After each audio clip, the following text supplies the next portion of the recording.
सर्वांना शुभ प्रभात. प्रभू येशू ख्रिस्ताच्या नावात विश्ववाणी परिवाराकडून आम्ही मार्गाकरिता प्रकाश कार्यक्रमात आपले सहर्ष स्वागत करीत आहोत. सकल तुझे हे तुझे दिलेसी, सकल तुझे हे तुझे दिलेसी, अघटित तव करणी. तन मन धन प्रभु तव चरणी.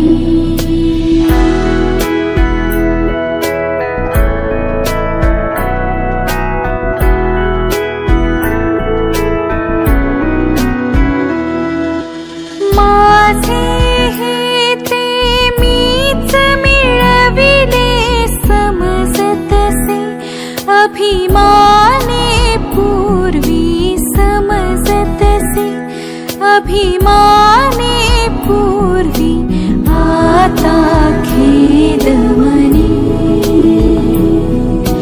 तन मन धन प्रभु तव चरणी.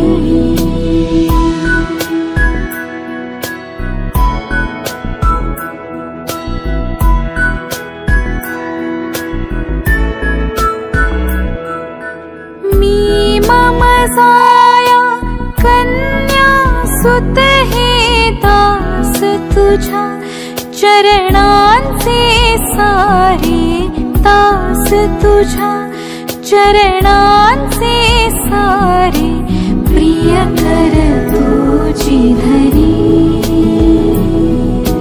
तन मन धन प्रभु तव चरणी.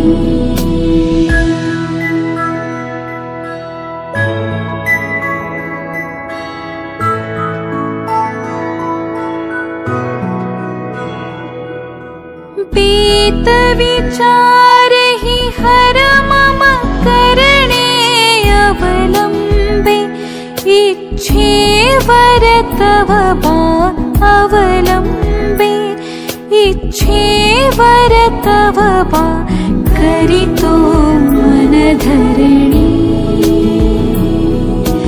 तन मन धन प्रभु तव चरणी.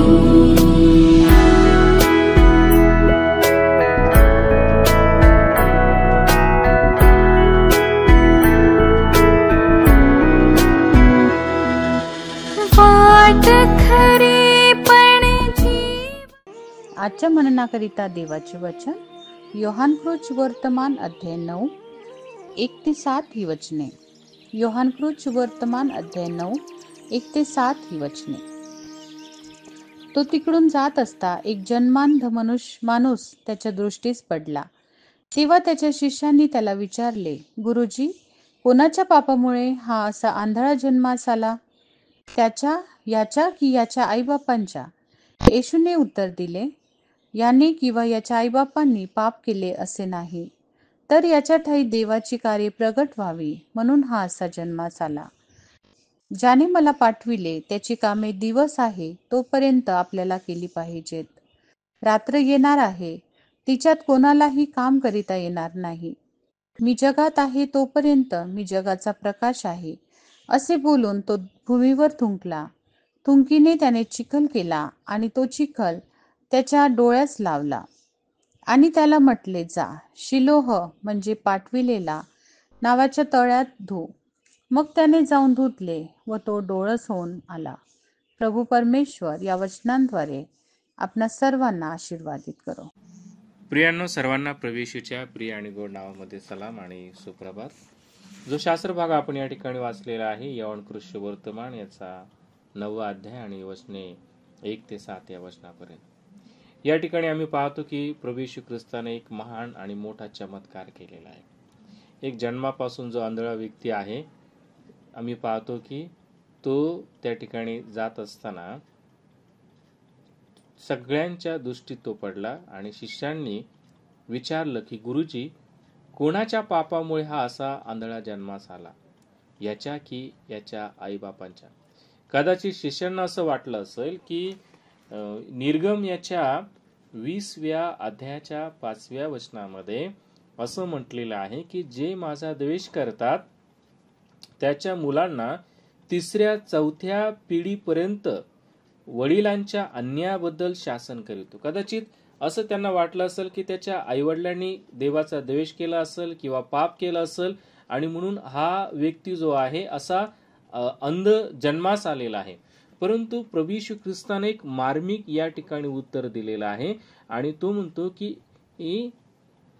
याच्या आईबापांनी पाप केले असे नाही, तर याच्या ठायी देवाचं कार्य प्रकट व्हावं म्हणून हा जन्मास आला.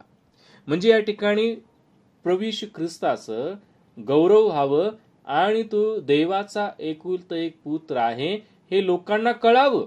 कारण प्रभू येशू ख्रिस्त म्हणतो की ज्याने मला पाठविले त्याची कामे दिवस आहे तोपर्यंत आपल्याला केली पाहिजेत. म्हणजे पित्याने पुत्राला यासाठी पाठवलं की पुत्राच्या द्वारे पित्याचं गौरव व्हावं, देवाचं गौरव व्हावं, त्याची स्तुती व्हावी. कारण प्रभू येशू ख्रिस्त हा देवाचा जिवंत देवाचा पुत्र आहे हे सर्व लोकांना कळावं. आणि म्हणून कदाचित प्रियांनो, आमच्या जीवनामध्ये अशा काही घडामोडी होतात की आम्हाला असं वाटतं की आम्ही का या संकटामध्ये आहे, आम्ही का या अडचणीमध्ये आहे. कदाचित देव आम्हाला त्याच्या स्तुतीचं पात्र देखील करतो आणि त्याच्यातून बाहेर काढण्याचा मार्ग देखील तो आम्हाला तयार करतो, आमच्यासाठी मार्ग मोकळे करतो. आणि या जन्मापासून जो अंध व्यक्ती आहे त्याच्या जीवनामध्ये अशाच प्रकारे त्याला या समस्येतून जावं लागलं. परंतु ज्या वेळेस प्रभू येशू ख्रिस्ताची दृष्टी त्या व्यक्तीवरती पडली, आम्ही पाहतो की प्रभू येशू ख्रिस्ताने त्याला कशा प्रकारे बरं केलं. ज्या जन्मापासून जो व्यक्ती आहे त्याने कधीच हे जग पाहिलं नव्हतं, ही सृष्टी कशी आहे हे त्याने पाहिली नव्हती, त्याचे आई वडील कसे दिसतात हे त्याने पाहिले नव्हतं, फक्त तो कानाने ऐकायचा. आणि प्रियांनो, आम्ही पाहतो की त्याच्या जीवनामध्ये एक मोठा चमत्कार झाला. म्हणजे पूर्वी तो भिक्षा मागायचा, त्याद्वारे आपली उपजीविका भागवायचा, दुसऱ्यावरती अवलंबून असायचा. परंतु आता ज्यावेळेस त्याला आरोग्य मिळालं, म्हणजे त्याच्या जीवनामध्ये महान कार्य घडून आलं, चमत्कार झाला, त्याला दृष्टी आली, आता त्याला कोणावरती अवलंबून राहण्याची गरज नाही. कारण तारण, जीवन आणि आरोग्य या तिन्ही गोष्टी त्याला मिळालेल्या आहेत. आता तो त्या ठिकाणी स्वावलंबी बनलेला आहे. आणि म्हणून जो कोणी प्रभू येशू ख्रिस्ताकडे जातो, त्याच्या पायापाशी जातो, त्याला आरोग्य तर मिळतच मिळतं, त्याद्वारे तारणाचा मार्ग देखील त्याच्यासाठी मोकळा होतो. या अंध व्यक्तीच्या जीवनामध्ये आरोग्य मिळालं, परंतु त्या ठिकाणी आम्ही पाहतो की लोकांनी देखील आश्चर्य केलं की अरे हा कसा काय बरा झाला. आणि आम्ही पाहतो की आज तुमच्या आणि माझ्या जीवनामध्ये अशाच प्रकारे देवाचं कार्य प्रकट व्हावं म्हणून देव आमचा उपयोग करून घेतो.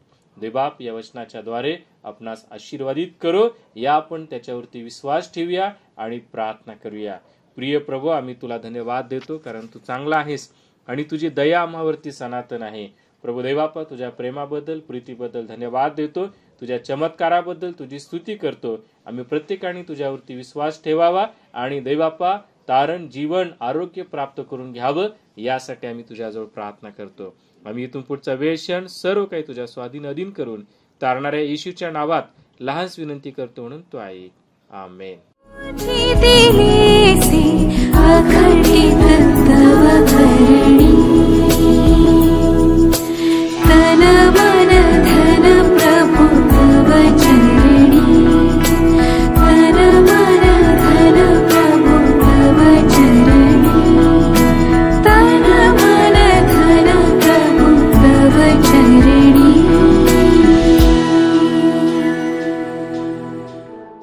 येशू हा पहा, जगाचे पाप हरण करणारा देवाचा कोकरा. आता आपण आपल्या प्रार्थना विनंत्या कोणत्याही वेळेस विश्ववाणी प्रार्थना केंद्राला टोल फ्री नंबरद्वारे कळवू शकता.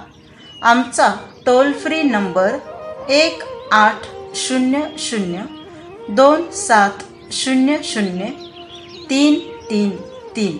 आम्ही आपणासाठी या नंबरवर प्रार्थना करण्यास उपलब्ध आहोत. धन्यवाद.